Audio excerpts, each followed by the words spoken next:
اپنے شوہر کی بیماری کی خاطر پیسوں کے لیے میں ایک امیر آدمی کے ساتھ رنگرلیاں منانے پر کیسے مجبور ہوئی اور پھر اس کا کیا انجام ہوا۔ میں اپنی زندگی کا ایک ایسا واقعہ سنانا چاہتی ہوں جسے یاد کر کے آج بھی میرا دل کانپ اٹھتا ہے۔ میرا شوہر بہت شدید بیمار اور معذور تھا اور میں دن رات اس کی خدمت میں لگی رہتی تھی۔ ہم بہت زیادہ غریب تھے، ہمارے گھر میں کھانے پینے کے لیے کچھ بھی نہیں ہوتا تھا۔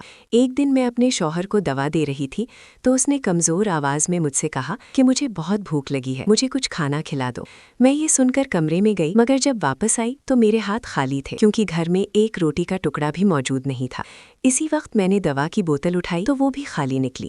میں بہت پریشان ہو گئی اور اپنے شوہر سے کہا کہ گھر میں نہ کھانا ہے اور نہ ہی دوا باقی ہے۔ میرے شوہر نے کہا کہ کسی ہمسائے کے گھر جا کر مدد مانگ لو، شاید کوئی ہماری مدد کر دے۔ میں امید لے کر ایک ہمسائے کے گھر گئی اور دروازہ کھٹکھٹایا۔ جب وہ باہر آیا تو میں نے اس سے کہا کہ ہم بہت پریشان ہیں، ہمارے گھر میں کھانے کے لیے کچھ بھی نہیں ہے، ہماری مدد کر دے۔ مگر اس نے صاف انکار کر دیا اور مجھے وہاں سے چلے جانے کو کہا۔ میں مایوس ہو کر دوسرے ہمسائے کے گھر گئی، مگر اس نے بھی مدد کرنے سے انکار کر دیا۔ آخر میں تیسرے ہمسائے کے گھر گئی اور اس سے بھی مدد مانگی۔ اس آدمی نے مجھے عجیب نظروں سے دیکھا، پھر اپنی جیب سے بہت سارے پیسے نکال کر کہا کہ اگر میں اس کے ساتھ کچھ وقت گزار لوں تو وہ یہ سارے پیسے مجھے دے دے گا تاکہ میں اپنے گھر کے لیے کھانا اور اپنے شوہر کے لیے دوائیاں خرید سکوں۔ میں نے فوراً اس کی بات ٹھکرا دی اور کہا کہ میں غریب اور مجبور ضرور ہوں، مگر اپنے جسم کا سودا نہیں کر سکتی۔ یہ کہہ کر میں بہت دکھی دل کے ساتھ واپس اپنے گھر آ گئی اور اپنے شوہر کو ساری بات بتا دی۔ اگلے دن میرے شوہر کی طبیعت اور زیادہ خراب ہو گئی اور وہ زندگی اور موت کی کشمکش میں تھا۔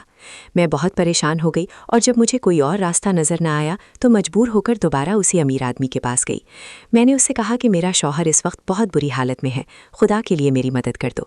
وہ مسکرایا اور کہنے لگا کہ میں تمہاری مدد کرنے کو تیار ہوں، مگر میری شرط آج بھی وہی ہے، اگر تم میرے ساتھ 1 گھنٹہ گزار لو تو میں تمہیں بہت سارے پیسے دوں گا۔ میں اپنے شوہر کی جان بچانے کے لیے مجبور ہو گئی اور اس کی بات مان لی۔ وہ مجھے اپنے کمرے میں لے گیا، دروازہ بند کیا اور مجھے چارپائی پر لٹا دیا۔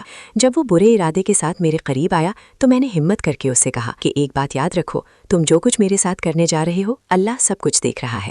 میری یہ بات سن کر اچانک اس کے دل میں اللہ کا خوف پیدا ہو گیا۔